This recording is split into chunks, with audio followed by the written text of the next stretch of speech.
it's like just things that adds flavor, then if I can try and see, I think. Yeah, let's go upstairs. So here, for example, Bertram will actually walk to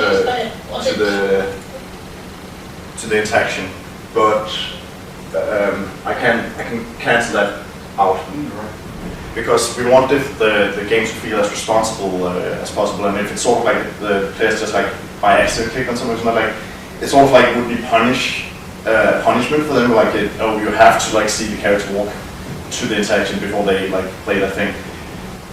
If it's something where it's like they did the right thing to like advance the story, or if it's something that's where not having the character walk to the event would like ruin other stuff, we do it through this system where we actually like disable input.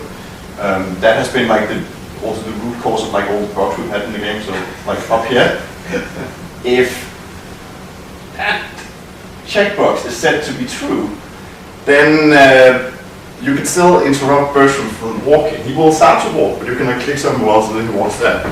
If you have done that, it's not going to like execute the rest because he never like reached this destination with this one. So and we found out like that we had a lot of those like the day before we were supposed to submit to the iOS App Store. Luckily, because I have written this, I was able to make a script in like 20 minutes that basically went through the whole game and like found out like, okay, so if we have something that's a condition and we have one of these commands afterwards, is it set to be correctly set up? So yeah, I guess like having a proper tool and also having been the one that wrote it, I can fairly easily find like stuff mistakes like that.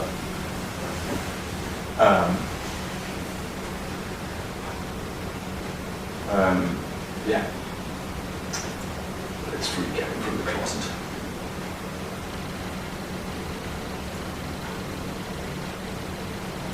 Sir, is that you? Yeah. So here. Have you locked yourself in again, Gavin? I'm quite pleased with how this section of the game turned out, but it was also like the first rooms we designed, and there's a lot of them where the design, we didn't really think enough about how we were building it, or like how the player was going to perceive it before we actually build it. So for example, here when you click on the door, we actually trigger a response from Gavin. It's sort of like a fix to the problem that you could leave the room without actually having Gavin with you.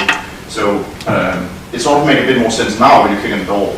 I can't leave home without my manservant. That would never do. I don't really like this sort of solution, like the whole that, well, there is actually a door. You should be able to walk through it, but the character like refuses. That's sort of like the player wants to do a thing and the character like refuses to do it because of a story reason or whatever.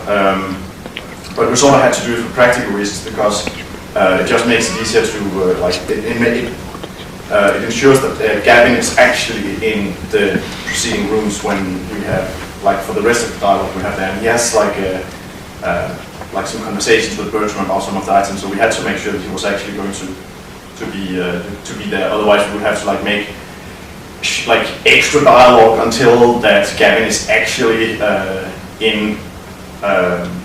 forced to be there, and you have to like use him in a puzzle later. So we know that when you leave the house, he is with you, but we still found that we actually needed to like force the player to pick him up, so to speak, later.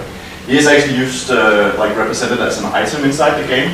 I don't know what that says about Bertram's status as an employer, but that was the easiest way to code it. Where have you been? I was just deflating exactly, sir. I did not hear you walk down the stairs. Did you sleep well? Unfortunately not. It was a restless night and bothered by some strange dreams. My mind craves adventure. And without it, I fear I'm going quite mad. It's been 2 months without the slightest expedition. I'm becoming a little worried. What shall I do if I can't do my adventurings? Do not fear, sir. There is an old Peruvian saying, the forest is voracious. Quite. Here we have one of the best jokes in the game. My grandfather had a massive clock. But completely added by the voice actor. Sounds legitimate. Bit of Victorian Spaniel as well. From the very trustworthy Prince Imbuti. I've been telegram spam.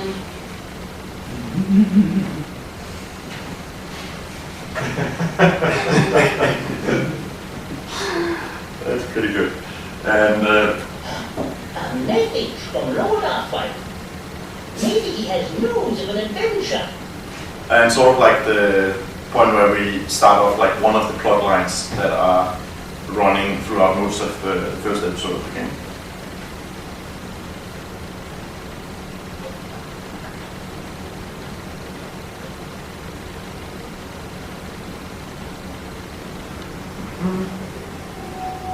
We are in Bertram's study. I tell them. I don't know why I showed out for it. And a bit of background story Dear mother, on Bertram. I owe her so much. Approximately £12,000 and a new gazebo.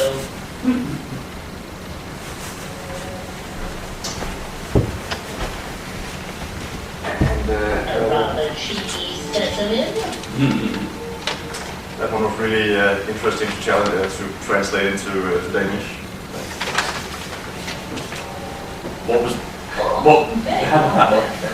I think I ended up translating it to, that's quite a backwards specimen.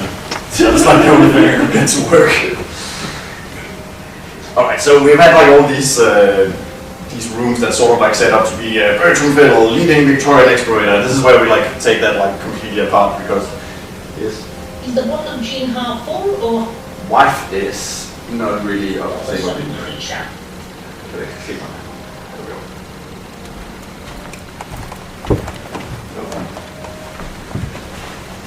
Good morning, dear heart. It's nearly 10 o'clock. I hardly wake up morning. Don't you have some adventuring to do? Alas, no. I have been looking, but I just can't find any expeditions worthy of my talents. Well, if you don't find something to adventure soon, I shall require that you find yourself a proper job. It's not that easy, my dear. You can't really go outside and find yourself in a world full of unimaginable creatures. I think I'm gonna speed everything up a bit.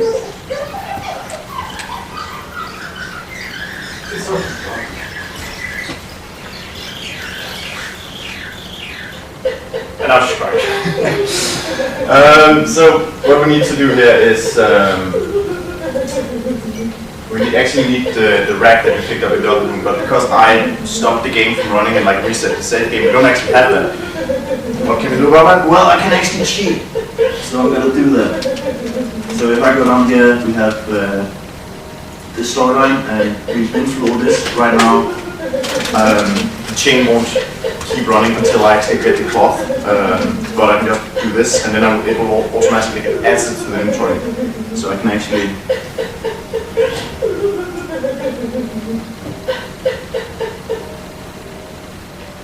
I'm sorry, dear. You have until the end of the day to find suitable employment, or I am calling Mr. Dulsberg. Oh, well, of course, my dear. Thank you, Bertram. Now, could you do me a favor? Well, I do have an appointment with Lord Arkwright. For goodness sake, Bertram. I don't like him running errands for a dreadful man. It's just not becoming. Now then, can you take Birke to the brewery for me? It's on Green Street. Yes, of course, my dear. It's all very tiresome. I'm going to lie down.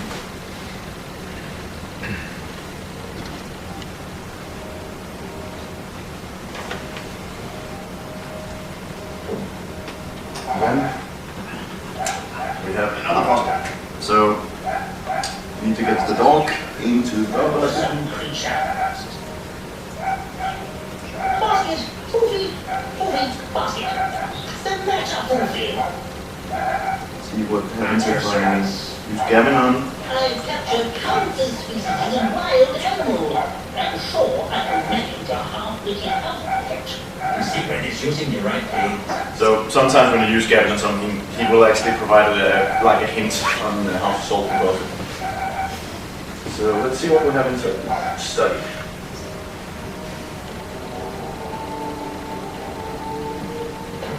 Just some artifacts I picked up on my travels. My prized possession, an actual Tyrannosaurus arm bone.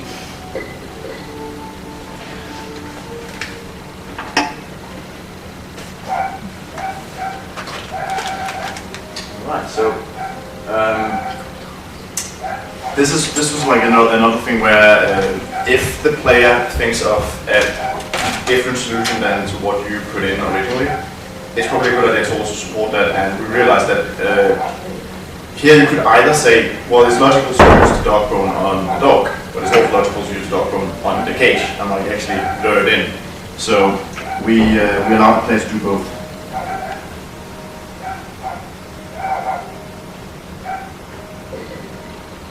Hopefully that will keep him quiet for a while. And then it's time for a little bit of magic.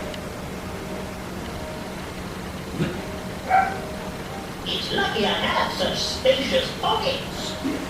Apparently we made like a reference to Simon the Sorcerer there by accident, so that's good, I guess.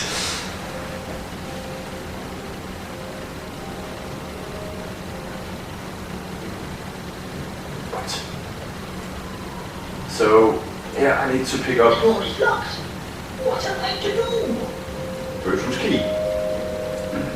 My key tree. It's empty. It seems to have fallen down here. If I could just reach my key.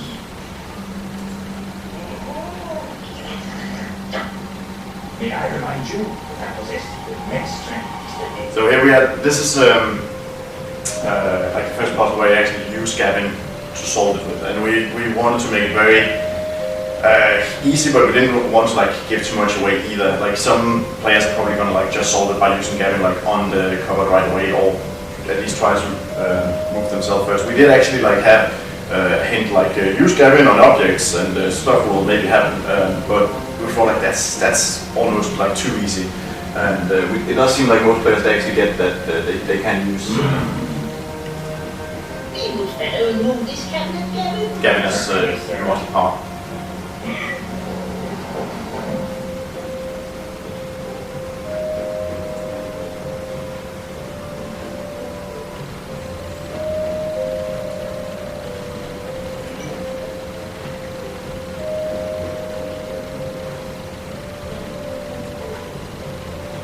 It's like a key, literally.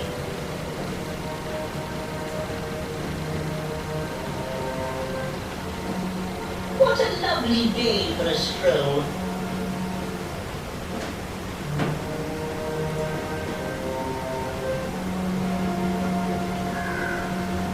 Why, there's hardly any drizzle at all. There is a storm coming. What a terrible little man. He never seems sorry. Oh, I see. He's got one of our bags up. He's got Foofy. Good man. Excuse me. Good man. I have your bag. So this is probably like the most controversial thing we have done with the design of the game. That is actually including something other than point-and-click games mechanics, because it was like sort of written into the story that Bertram would hunt Jeff down the street, but at the same time, sort of like you can't really create like urgency as such with just like using items on interaction or clicking on them. At least I firmly believe that it's very hard to do it in a way so it like feels natural and not like frustrating. So that's why we actually have this like other sequence. It has been quite challenging getting it just right, because when you do this sort of like endless runner, you can use like points or something like while you're doing it to like make to spice it up. So it very quickly we found out we couldn't like have 5 minutes of the chase room because that just like dragged out and was boring. So we kept like making it easier and easier, like cutting it down so it's more like serving a. It appears to be a nose. Well, a way of like He must have putting the player in the right place you want the next part of the story to take place. I think that's about it.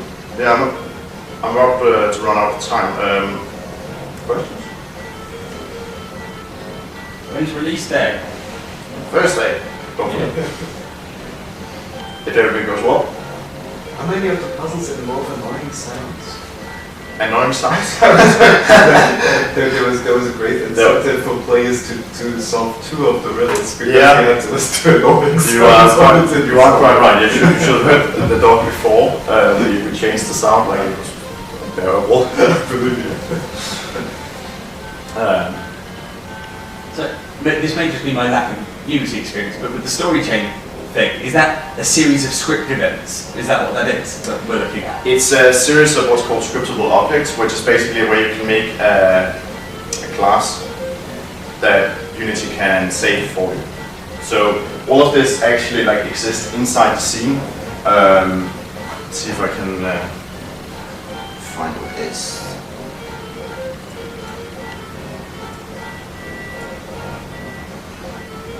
We can see here, this is actually one story chain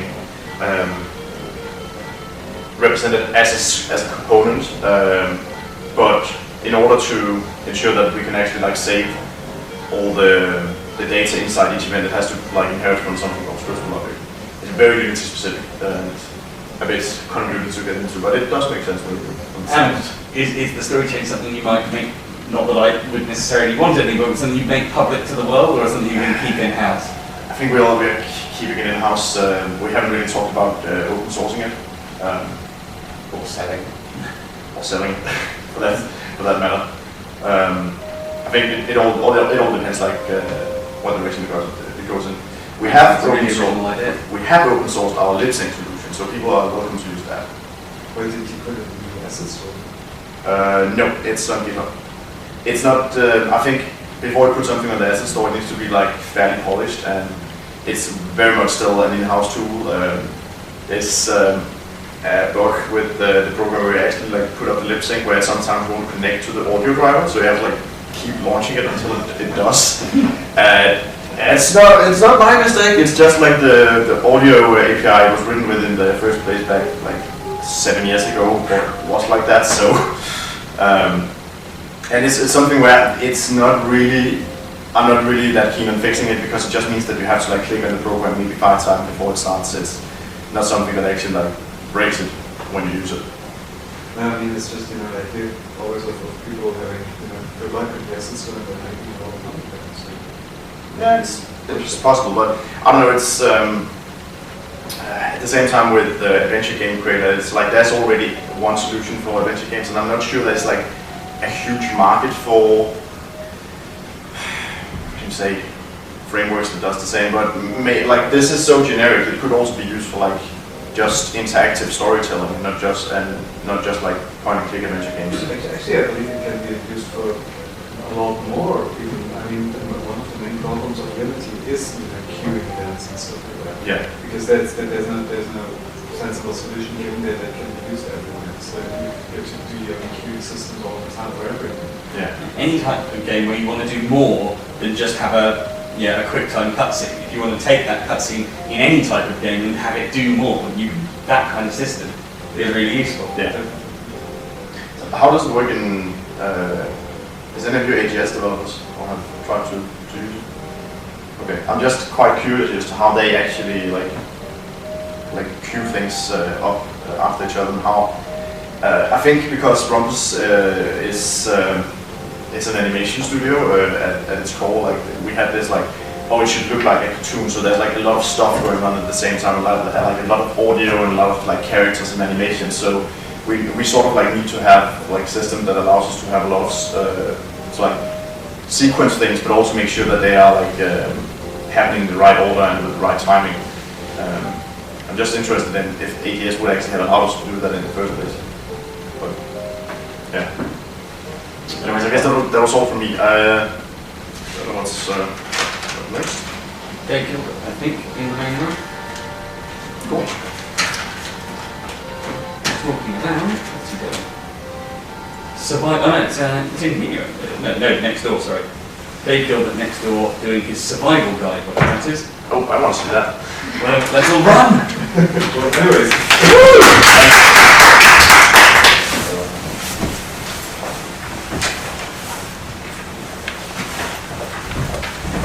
Dan, you're expecting your teacher. Did you hear the news yesterday? Yes, that's why I'm running. Yay! So what do you think? I was asking for help to carry, but Oh, I got it all. I'll get you a door then. Alright, cheers. After I've covered everything up. Well done, sir, well done. It was nice to see one that wasn't just here's the game, but actually looking a little bit behind the scenes.